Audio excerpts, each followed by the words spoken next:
I'm moving out tonight. I've met someone who truly appreciates me.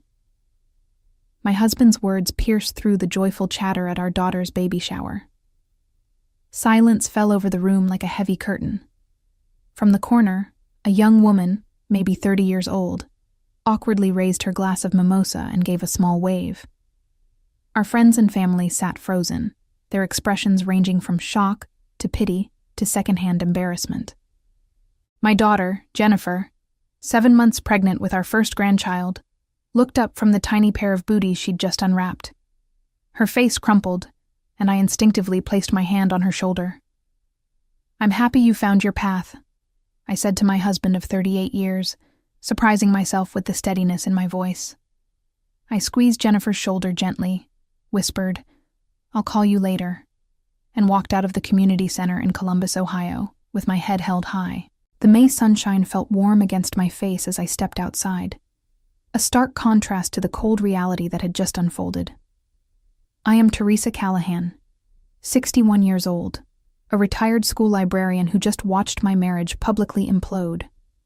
But I wasn't as devastated as everyone in that room might have assumed, because I'd known for months. I slid into my car, a sleek new Lexus that Gregory had complained was too extravagant for a retiree, and pulled out my phone. With trembling fingers, anger, not sadness, I sent a text message with a secure link and the simple words, "You might want to check this when you have a moment." As I pulled away from the curb, I glanced in my rearview mirror to see Gregory bursting out of the building, his face flushed as he fumbled with his phone. I knew exactly what he was seeing. Documentation of every financial move I'd methodically made over the past 3 months. The vacation house in Sandusky now solely in my name. Our joint savings, carefully and legally redistributed. The retirement accounts, protected under a trust my lawyer had assured me was airtight. Years ago, this would have been unimaginable. I was the woman who had to ask permission to buy a new dress, who handed over my teacher's paycheck for better management, who believed my husband when he said that financial matters were too complicated for me to understand. But people can change. People can learn. People can prepare. My phone began to ring. Gregory's name flashed on the screen. I declined the call and turned onto the highway, heading toward the luxury apartment I'd secretly leased last month. I first noticed something was wrong last Christmas. We were hosting our traditional family dinner. Gregory, myself, Jennifer, and her husband Thomas, our son William, who had flown in from Portland, and a handful of close friends. I was in the kitchen preparing dessert when Gregory's phone, left carelessly on the counter, lit up with a message. "Missing you already. Last night was perfect." The sender's name was Angela B. I remember setting down the knife I was using to slice apple pie, wiping my hands on my apron, and taking a deep breath. After 37 years of marriage, you develop an intuition. This wasn't a colleague. This wasn't innocent. This was something else entirely. I didn't confront him that night. Instead, I began to pay attention. Gregory, once predictable in his routines, had become erratic. Monthly fishing trips extended to every weekend. Late nights at the office became more frequent, despite his supposed preparation for retirement from the investment firm where he'd worked for 3 decades. Credit card statements showed dinner charges at restaurants too fancy for business meetings, always for exactly 2 people. "You seem distracted lately," he said to me one evening in February, not looking up from his newspaper. "Is everything all right?" I almost laughed at the irony. "Just thinking about our future," I replied honestly. Gregory nodded absently. "Don't worry about that. I've got everything under control." That was his favorite phrase. "I've got everything under control." He'd said it when we bought our first home, when we invested in his company's stock options, when we made decisions about our children's education. For decades, I believed him. I trusted him to handle our finances because he was the expert, the successful investment advisor who managed millions for clients. What did I know about money? I was just a school librarian who loved books and children. But watching him pretend to read that newspaper while his mind was clearly elsewhere, I realized something important. Gregory might be having an affair, but his real betrayal had been keeping me financially ignorant for decades. That was a power imbalance I could no longer accept. The very next day, I made an appointment with Valerie Peterson, a financial advisor recommended by my friend Dorothy, who had navigated her own difficult divorce years earlier. Valerie listened carefully as I explained my suspicions and my situation. "You've been married how long?" she asked, reviewing the paperwork I'd brought. 38 years in June. "And in all that time, you've never had your own accounts?" I shook my head, feeling a flush of embarrassment. Gregory always said it was more efficient to manage everything together. "Mrs. Callahan, you need a crash course in taking control of your financial life," Valerie had said, pushing her glasses up on her nose. "And you need to move quickly, but carefully." The next month was a blur of appointments, paperwork, and secret financial maneuvers. I met with a lawyer, Elizabeth Winters, who specialized in high-asset divorces. I gathered documents, made copies, and cataloged every asset we owned. I learned that Ohio is an equitable distribution state, meaning that in a divorce, marital property would be divided fairly, though not necessarily equally. "You've contributed to this marriage for nearly 4 decades, Elizabeth explained. "As a teacher, you helped put food on the table while raising your children. You have every right to an equal share." What shocked me was discovering exactly what that share encompassed. Gregory had accumulated significantly more wealth than I'd realized. Beyond our primary residence and vacation home, there were investment properties I hadn't known about, stock portfolios, and retirement accounts with balances that made my eyes widen. "He kept all this from me?" I asked, stunned as I looked at the statement totals. "Financial concealment is unfortunately common," Elizabeth said gently. "But knowledge is power, and now you have both." Armed with this new understanding, I followed my legal team's advice meticulously. I opened my own bank accounts. I began transferring funds from our joint accounts, not all at once, which could look vindictive, but gradually and strategically. I updated beneficiary designations on insurance policies. I secured copies of tax returns, investment statements, and property deeds. And most satisfyingly, I transferred our vacation property in Sandusky, a lakefront cottage that had been my dream home for retirement, into my name alone, a move that was perfectly legal given how the property had been titled. Throughout this process, I maintained a facade of normalcy at home. I prepared Gregory's favorite meals, listened to his stories about work, and nodded sympathetically when he complained about being too busy for our usual Sunday dinners with the kids. I even feigned disappointment when he announced another weekend fishing trip, this time with my full knowledge that fishing meant a boutique hotel in Cincinnati with Angela B. Meanwhile, Jennifer's pregnancy progressed, and she asked if I would help host her baby shower. I threw myself into the planning, grateful for the distraction. We chose a spring garden theme, coordinated games and decorations, and sent invitations to family and friends. Gregory seemed pleased that I was occupied, making it easier for him to slip away unnoticed. What I didn't anticipate was that he would choose our daughter's celebration as the backdrop for his announcement. Even after months of suspicion and preparation, that level of callousness caught me off guard. But in a way, it made what came next so much easier. My new apartment was minimalist and modern, nothing like the traditional colonial home Gregory and I had shared for 26 years. Floor-to-ceiling windows offered a stunning view of the Columbus skyline. The furniture was sleek and contemporary, and there wasn't a single floral print or antique in sight. This place represented the new Teresa, someone I was still getting to know. I silenced my phone after Gregory's 7th call and poured myself a glass of the expensive Cabernet I'd purchased with my new credit card. As I sipped, I savored not just the wine, but the silence, and the knowledge that I had finally taken control. The next morning, reality set in. Jennifer called, her voice thick with tears. "Mom, what's happening? Dad came back to the shower after you left, but he wouldn't explain anything. Everyone was asking questions. It was humiliating. "I'm so sorry, sweetheart," I said. "This isn't how I wanted things to go. Are you okay? Is the baby okay?" "We're fine," she said. "But Mom, Dad says you've taken everything. He says you've been planning this, that you emptied accounts without telling him. Is that true?" I closed my eyes, feeling a pang of guilt. Not for what I'd done, but for how it affected our children. "Jennifer, your father and I need to work through some things. I've protected what's rightfully mine after 38 years of marriage. That's all you need to know right now."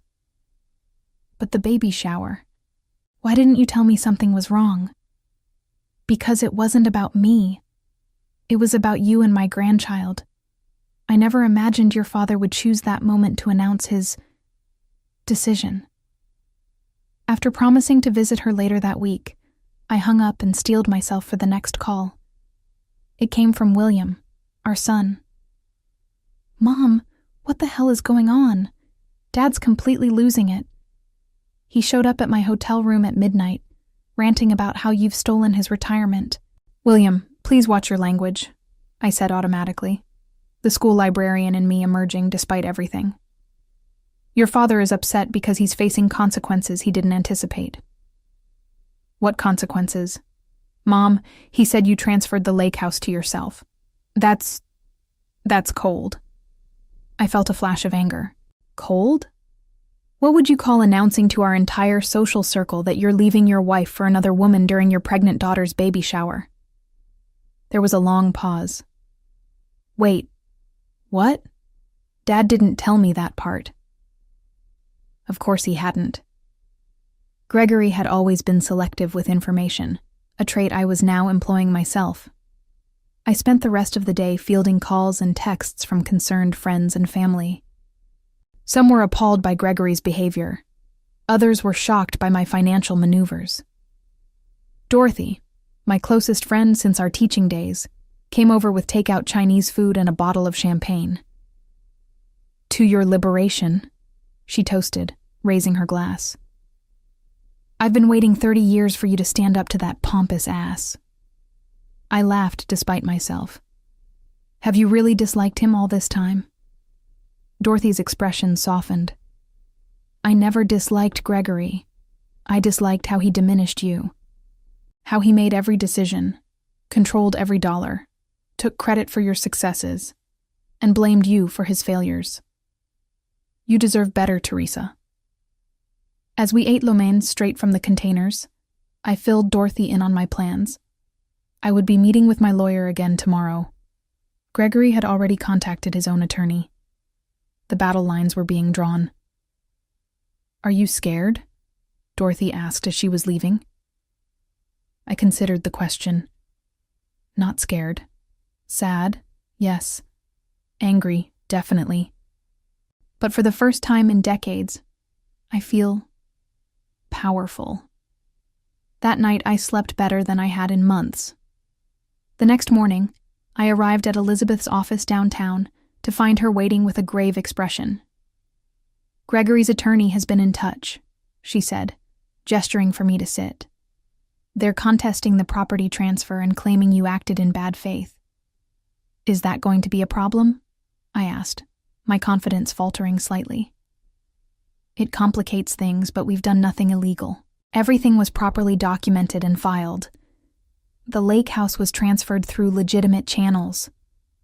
She pulled out a folder. "However, they're demanding an emergency hearing for temporary financial orders. Gregory is claiming financial hardship." I nearly choked. Financial hardship? The man makes over $300,000 a year. Yes, but according to his filing, he has significant debt obligations I don't think you were aware of. Elizabeth spread several documents across her desk. Credit card statements showing balances in the tens of thousands. A personal loan with a staggering interest rate. A second mortgage on our primary residence that I had never signed for.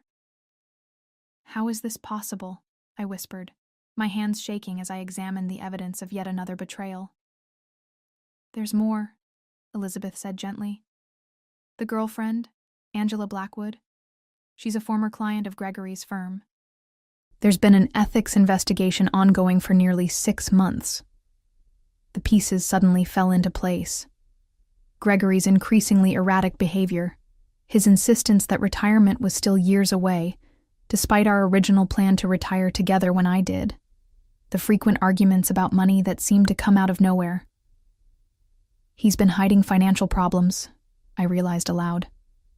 All this time, while making me believe he was the expert. It appears so, Elizabeth confirmed. And there's something else you should know. The firm is considering termination due to the inappropriate relationship with a client. If they find evidence he mismanaged her finances, he could lose his license, I finished. For a moment, I felt a wave of vindication, quickly followed by a cold realization. If Gregory lost his income and professional standing, it could impact the settlement I would receive in the divorce. What does this mean for me? I asked. It means we need to adjust our strategy, Elizabeth said. The good news is that you've already secured significant assets. The bad news is that there may be less to divide than we initially thought. As I left Elizabeth's office, I noticed a familiar car parked across the street, Gregory's black BMW. He stepped out as I approached my vehicle. Teresa, he called, his voice carrying across the parking lot. We need to talk. I hesitated, then turned to face him. He looked terrible, unshaven, eyes bloodshot, wearing the same clothes from the baby shower. About what, Gregory? Your girlfriend? Your secret debt? The ethics investigation at your firm? His face paled. How did you... I know everything now, I said, surprised by the steadiness in my voice. All the things you kept from me because finances were too complicated for my understanding. You don't understand, he insisted, stepping closer. Angela isn't what you think. This whole situation isn't what you think. Then explain it to me, I challenged. Explain why you humiliated our daughter at her baby shower. Explain why you took out a second mortgage without my knowledge. Explain why you've been lying to me for months. Maybe years. Instead of answering, Gregory's expression hardened.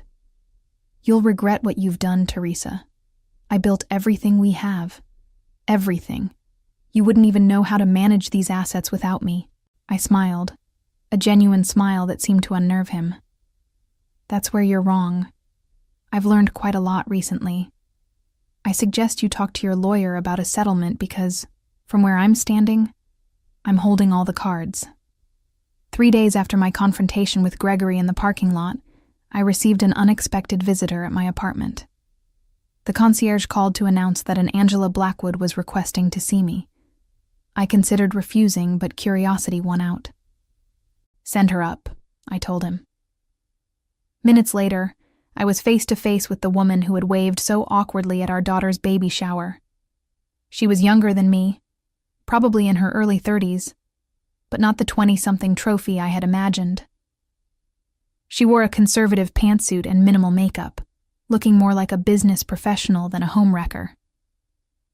Mrs. Callahan, she began, her voice tight. Thank you for seeing me. I assume you have something important to say, I replied, not inviting her to sit. Angela took a deep breath. I need to tell you something about Gregory. Something you deserve to know. Against my better judgment, I gestured to the couch. She perched on the edge, clutching her handbag like a shield. I'm not having an affair with your husband, she stated flatly. I never was. I laughed, a sharp sound without humor. You'll forgive me if I don't believe you. You were at my daughter's baby shower, waving when my husband announced he was leaving me for someone who truly appreciates him. I was there because Gregory insisted, she said. He told me it was a business brunch. I had no idea it was a family event until I arrived, and by then it was too awkward to leave. Something in her expression made me pause. Then why the announcement? Why the wave? Angela's eyes filled with tears. because Gregory has been manipulating both of us. I'm not his girlfriend. I'm his victim.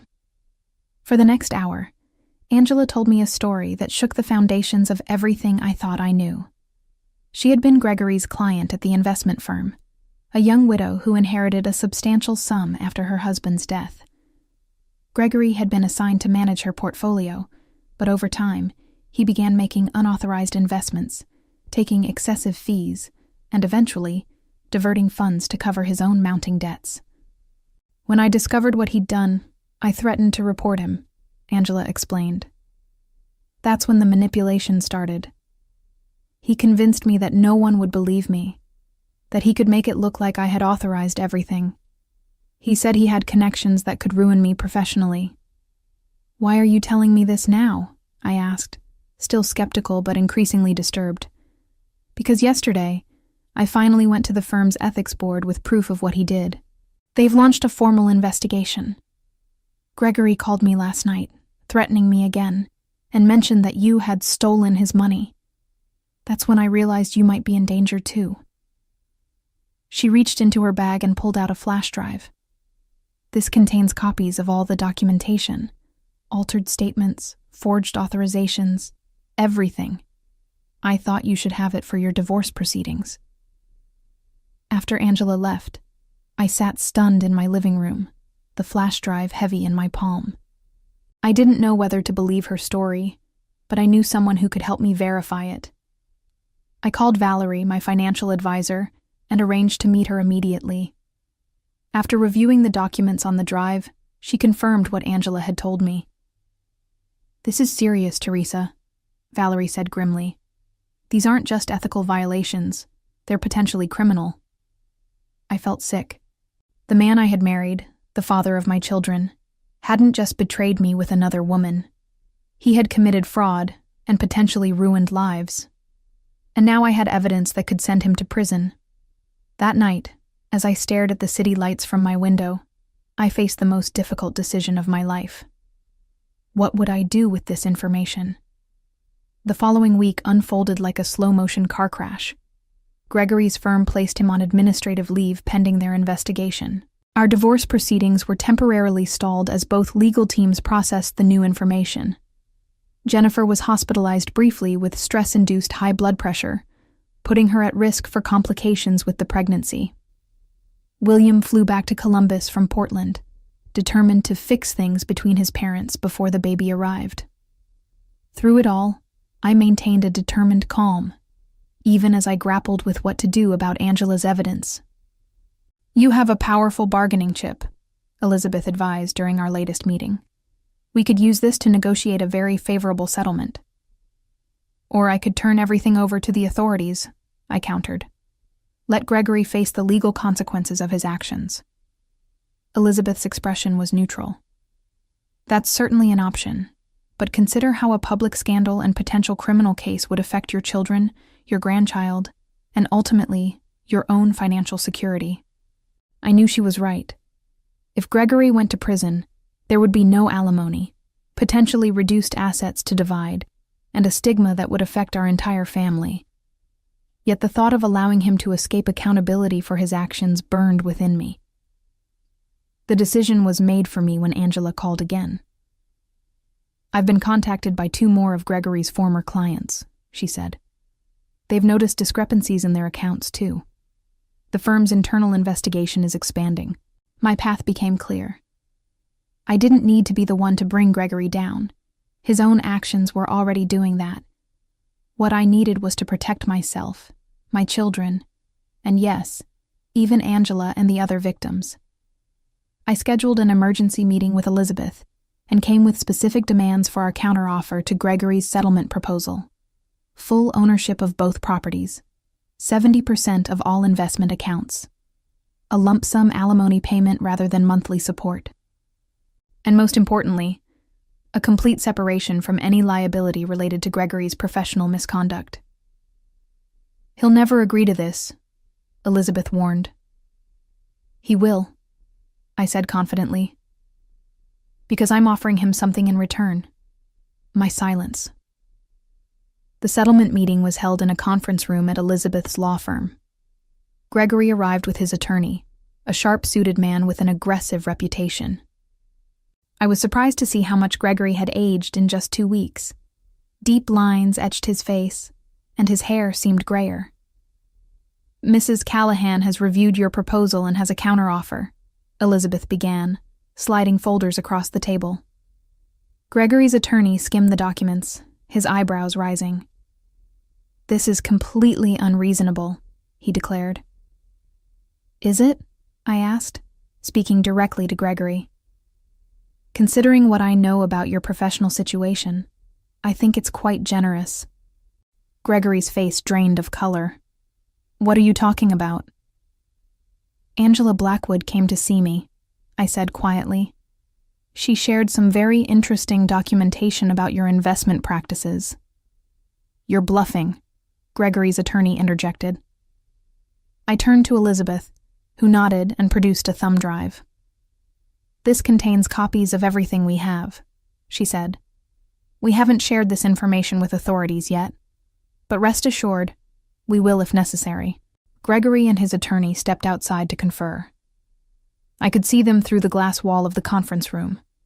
Gregory gesticulating wildly, his attorney speaking in urgent, hushed tones. When they returned, Gregory's surrender was evident in his posture. "We'll accept the terms," his attorney announced stiffly. "With one modification. My client requests ongoing visitation rights with his future grandchild." I felt a twinge of unexpected emotion. Despite everything, Gregory was still a father and soon-to-be grandfather. That was something even I wouldn't take away from him. "Agreed," I said, "provided he completes an ethics course and financial counseling." Gregory looked up, surprise flickering across his face. "Why would you stipulate that?" "Because our grandchild deserves a grandfather who understands right from wrong," I replied simply. "Something you seem to have forgotten along the way." 2 hours later, with papers signed and notarized, my 38-year marriage was effectively over. The day Jennifer gave birth to Eliza Grace, Gregory and I sat on opposite sides of the hospital room. Our new reality crystallized in the awkward silence between us. But when our daughter placed that tiny bundle in my arms, nothing else mattered. I was a grandmother now, embarking on yet another new chapter in my life. In the months that followed, Gregory's professional world collapsed completely. The firm's investigation expanded to include regulatory authorities, and while he avoided criminal charges through a cooperation agreement, his career in financial services was permanently ended. He moved to a small apartment across town, started therapy, and began the humbling process of rebuilding his life from scratch. As for me, I sold our family home and moved permanently into my apartment. I traveled to places I'd always wanted to see: the Grand Canyon, New York City, even a 2-week tour of Italy. I volunteered at the library where I'd once worked, reading to children twice a week. And slowly, carefully, I began to repair the relationships damaged by Gregory's betrayal and my own necessary but painful response. "You know," Dorothy said one evening as we shared dinner on my balcony, "you've completely transformed this past year. You're not the same Teresa I've known for decades." I considered this as I looked out at the Columbus skyline, golden in the setting sun. "I'm exactly the same person," I corrected gently. I just finally allowed her to emerge. Looking back on my journey from betrayal to empowerment, I realized the greatest revenge wasn't in the assets I secured or the dignity I maintained. It was in discovering I had been capable of rescuing myself all along.